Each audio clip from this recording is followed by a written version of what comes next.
Keith Urban is on stage for his first show since Nicole Kidman filed for divorce. For nearly 20 years, Nicole Kidman and Keith Urban professed their love for one another in interviews and appeared an unbreakable unit. Hollywood is reeling from a revelation no one saw coming after years of speculation surrounding Nicole Kidman and Keith Urban's marriage. Russell Crowe has finally broken his silence, and what he's revealed is nothing short of shocking. Nicole Kidman, you are a magnificent friend. You've got a huge heart, and your loyalty is without question. As one of their closest friends, Crowe has witnessed private moments the world never knew about.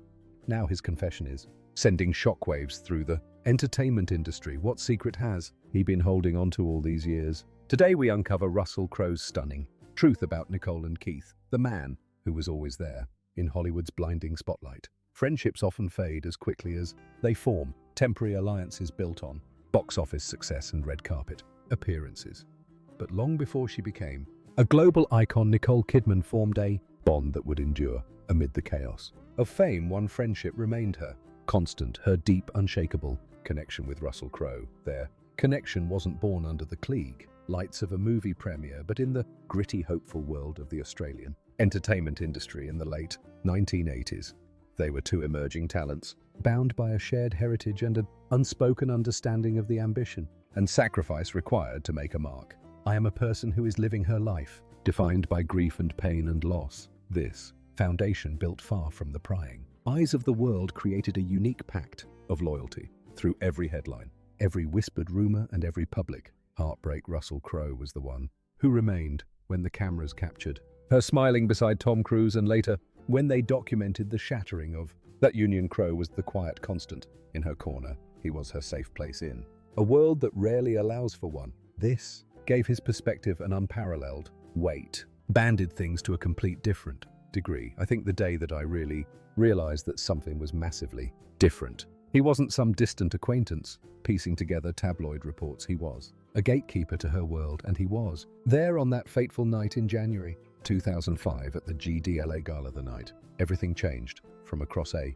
glittering room, Crowe watched as Nicole Kidman and a charismatic country singer named Keith Urban first crossed paths. He saw the spark. He also saw the hesitation. That bit's the fun, when you started looking at something and you think it's "I can't do this." According to sources close to the trio, Crowe played a gentle but essential role as a matchmaker, creating opportunities for them to connect and offering Nicole the reassurance of a trusted friend. He witnessed their story from its very first page, never knowing he would one day be the one to reveal its final heartbreaking chapter. A love that defied the odds. For nearly 20 years, Nicole Kidman and Keith Urban's professed their love for one another in interviews and appeared an unbreakable unit. The romance that would captivate the world didn't begin with a thunderclap, but with a period of agonizing silence. After that first meeting, Nicole confessed she was left unsure, even laughing years later that she thought Keith hadn't even noticed her, I think. Because, obviously this is an hour and a half of hair and makeup.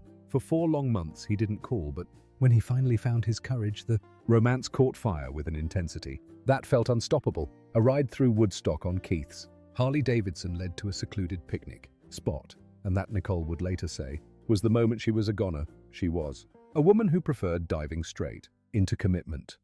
And by June 25, 2006, barely a year and a half after their first encounter, they were husband and wife. It was the perfect Hollywood fairy tale. It was the Hollywood marriage that had people believing two superstars could live happily ever after, a union of two of Australia's brightest stars. But this is where the story deepens, where the polished veneer cracks to reveal the harrowing truth of what it took to build their love. Because just 4 months after their wedding, the fairy tale imploded. In October 2006, Keith Urban, who had long battled his demons with addiction, spiraled once more and checked himself back into rehab. He would later admit to Rolling Stone with brutal honesty, saying, "I caused the implosion of my fresh marriage." It was a moment that would have destroyed almost any other relationship before it had even begun. But Nicole Kidman's response was nothing short of heroic. She didn't walk away. She didn't issue a press release. She cancelled everything. Film promotions, career obligations, her entire world was put on hold to stand by the man she had just married. Yet her support was not blind. And I'm lucky to have a rock of a husband and a strong faith. I have both those things in. As she would later tell people, she came to a profound understanding. She couldn't save him. He had to save himself. Her role was to love him, to hold the space for him to do the work. It was an act of incredible strength, patience, and unwavering faith. Against all odds, their marriage survived. And Nicole and Keith write, "There you go. Ah, that's wonderful. That's perfect. Nicole, you look this way. Guys." Keith would later say that he was born into her, that Nicole had given him the anchor he needed to shed the shackles of his past from his vantage point. Russell Crowe watched it all unfold, knowing this was no ordinary Hollywood romance. It was a love story forged in fragility and tested by fire, a bond that seemed unbreakable. They had survived a crisis that would have shattered anyone else, and that is precisely what makes the truth of its eventual end so devastating.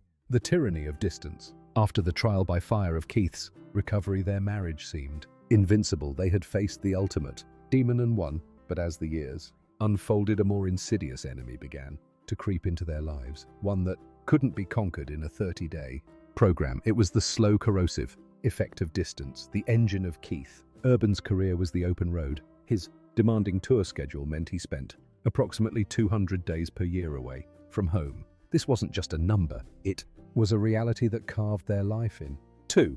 Just a day after the shock announcement of her split from Keith, Urban, after 19 years of marriage, for more than half of every year they were living in separate worlds, connected only by phone calls and nightly love letters. In a moment of shocking candor during a pre-recorded interview, Keith himself revealed the harsh reality of that life. When you wake up on a tour bus at 3:30 in the morning and you're sick as a dog, and you miss your friends, and you're missing your family, and you're completely lonely and miserable and sick, and you say to yourself, "Why am I doing this?"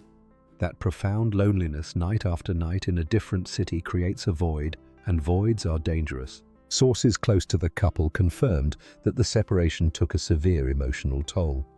Source tells ET she is devastated about the split, adding she tried everything to save the 19-year marriage. According to Crowe, Keith started pulling away several years ago, and they've been on a distant and downhill trajectory ever since, resulting in a significant loss of intimacy. The physical distance was breeding an emotional chasm that no amount of devotion seemed able to bridge. The telltale signs of a secret life.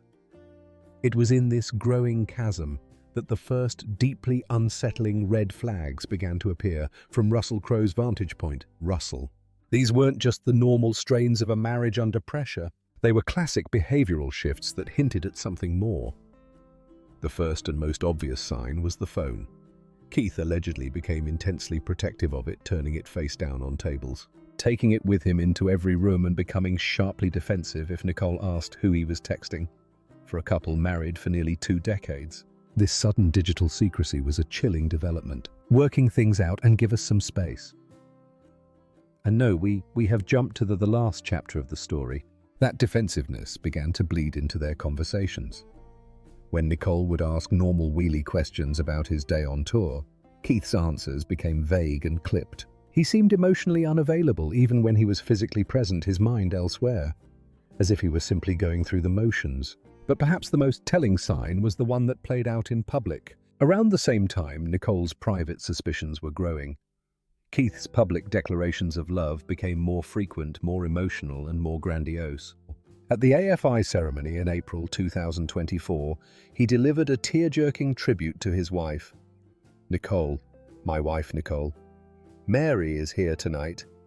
He began, his voice thick with emotion. 4 are months into our marriage. My addiction blew our marriage to smithereens, and she chose love. And barely 4 months into our marriage, my addictions that I had done really nothing about. At the time, the world saw a devoted husband paying homage to his savior. But according to Russell Crowe's interpretation, this was something else entirely. It was a textbook case of overcompensation. He was performing devotion for the cameras, creating a dazzling public narrative of worship that served as the perfect cover for his questionable private behavior. It's a common pattern with infidelity. The louder the public praise, the more it can mask a private betrayal.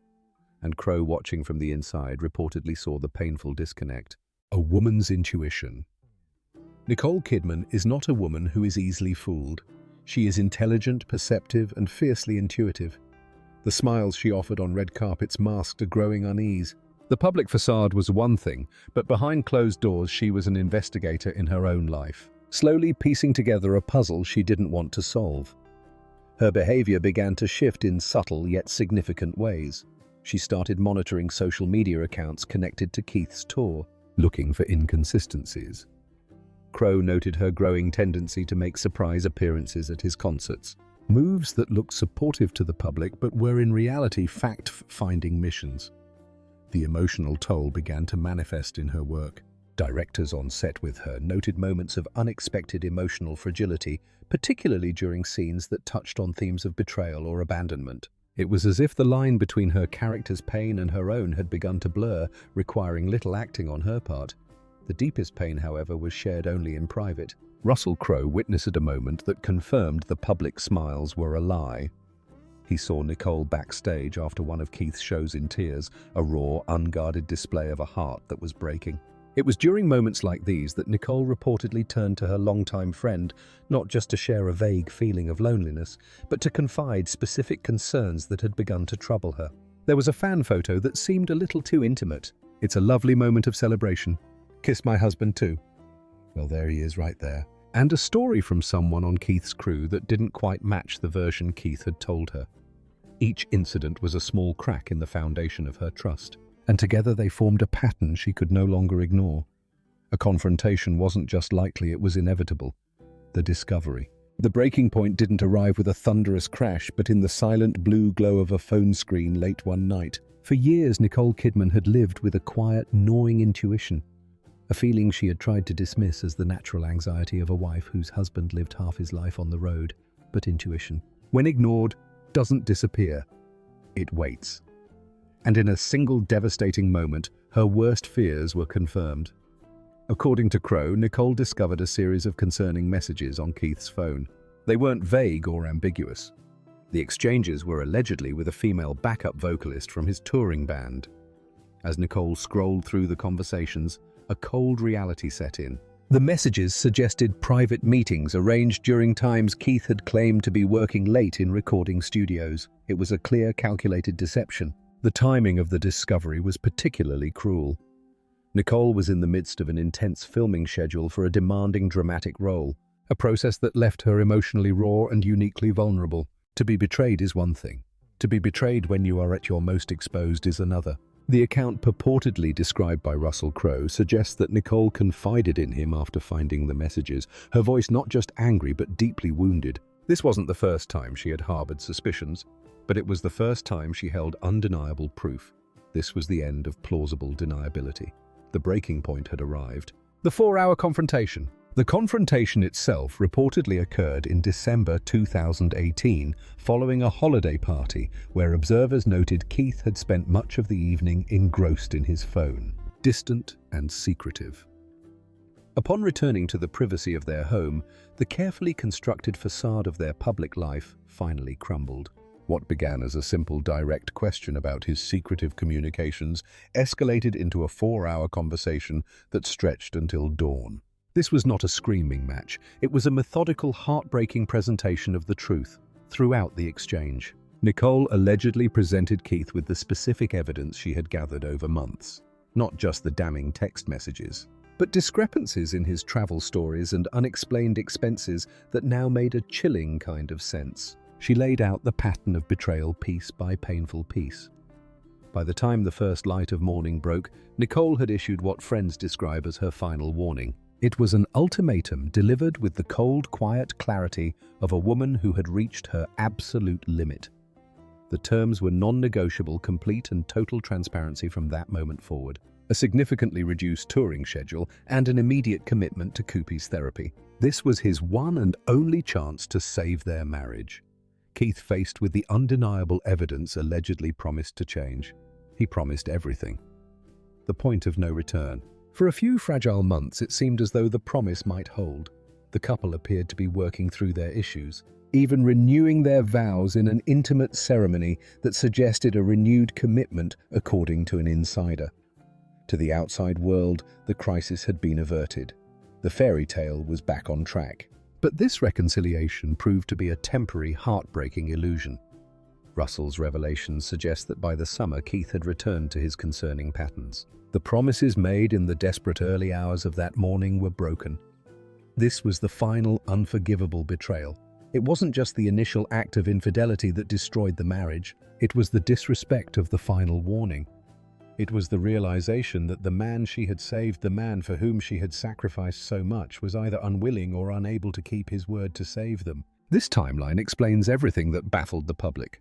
It explains the loving anniversary posts in June 2025, a moment when Nicole was still holding on to hope. And it explains the cold, hard reality of Keith signing the divorce settlement papers just weeks later on August 29th. The decision had been made.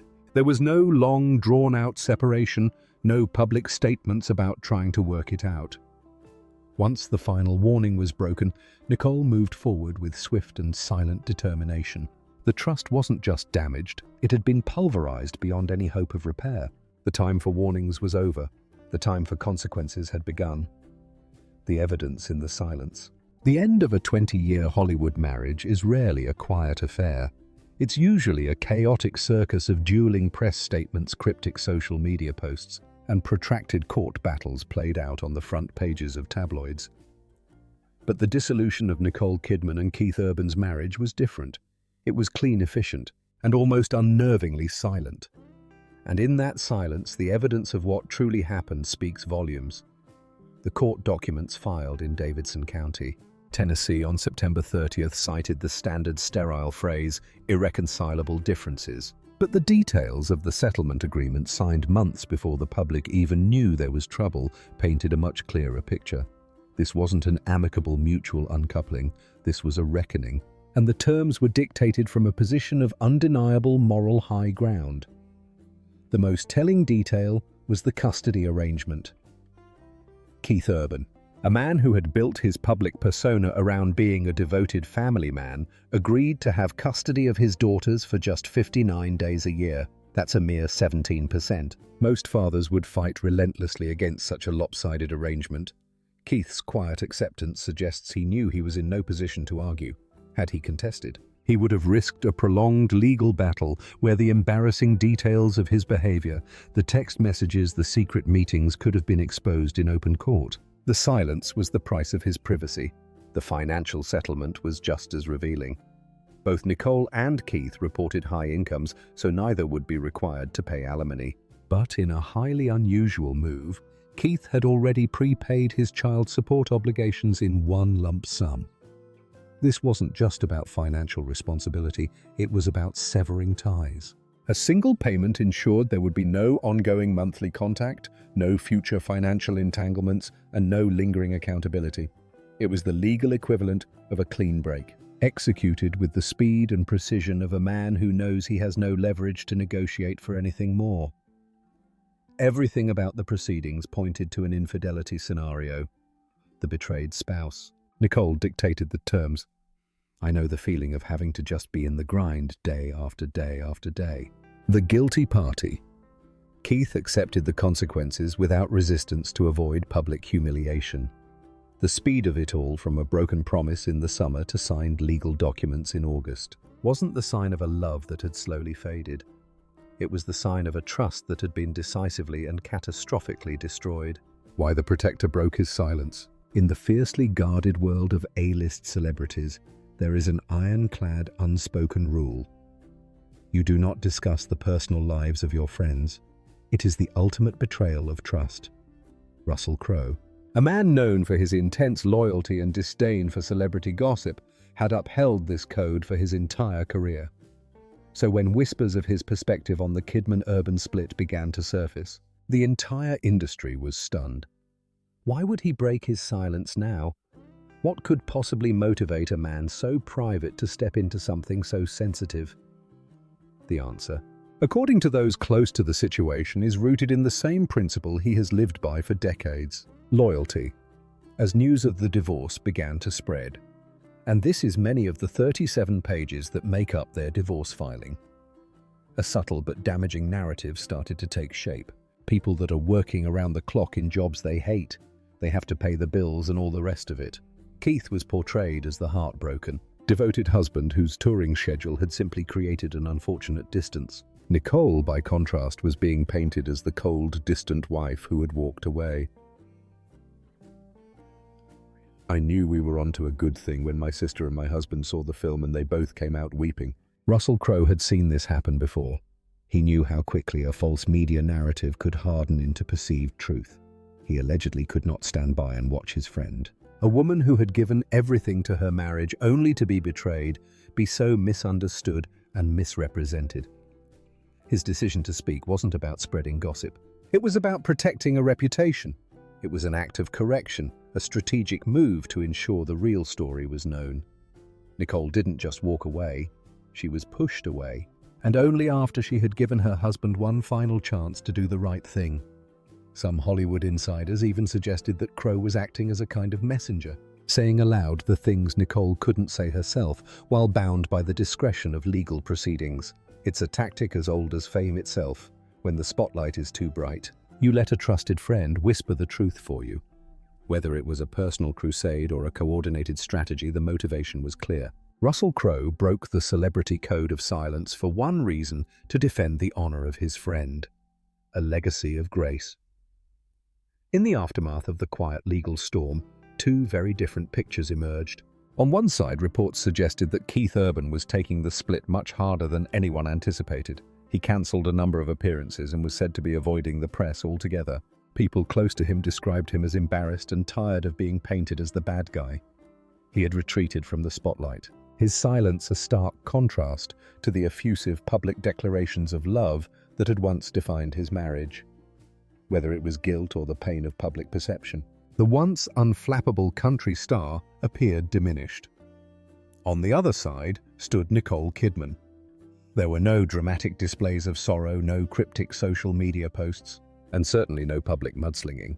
It was actually weird because I didn't get to really know them as Nicole until I got to know them as Marsha. Instead, the world saw a woman who carried her heartbreak with a quiet, steely strength. Sources close to her said she was hurt and feeling betrayed, yet her focus remained unshakable. She continued to show up for work, delivering powerful performances and upholding her professional commitments with unwavering grace. Her energy was not directed at the past, but firmly on moving forward, protecting her daughters, and continuing the work that has defined her life. I mean, for me, it was just so exciting as well because it's such a great role. You know, she handled the end of her marriage the same way she had handled every other crisis in her life, with a profound and formidable dignity. Her conduct wasn't a performance for the public. It was the authentic expression of a woman who has weathered the deepest of betrayals and emerged not broken, but refined. Beyond the betrayal in the end, the story that Russell Crowe's revelation brought to light is not simply about the tragic end of a Hollywood marriage. It is a display of the character of Nicole Kidman. For nearly 20 years, she was the anchor, the savior, the unwavering believer in a love story that she fought to protect. Well, it's official. These court documents show that after almost 20 years of marriage, Nicole Kidman and Keith Urban are getting divorced. She offered her loyalty, her patience, and her forgiveness. Even in the face of addiction and distance, when she finally discovered the ultimate betrayal, she offered one last thing, a final chance. When that chance was disrespected and her trust was irrevocably broken, she acted with the swift, quiet determination of a leader, not a victim. She meticulously protected her children and her own dignity, severing ties with a surgical precision that left no room for drama or speculation. The fairy tale may have ended, but the Queen remains thanks to the loyalty of a lifelong friend who refused to let a false narrative take hold. Raw and very, very emotional. The award for me, and she did, but now I'm on stage. The world can now see the full picture. Her legacy is not defined by the man who broke her heart, but by the unbreakable strength with which she quietly and firmly reclaimed her throne.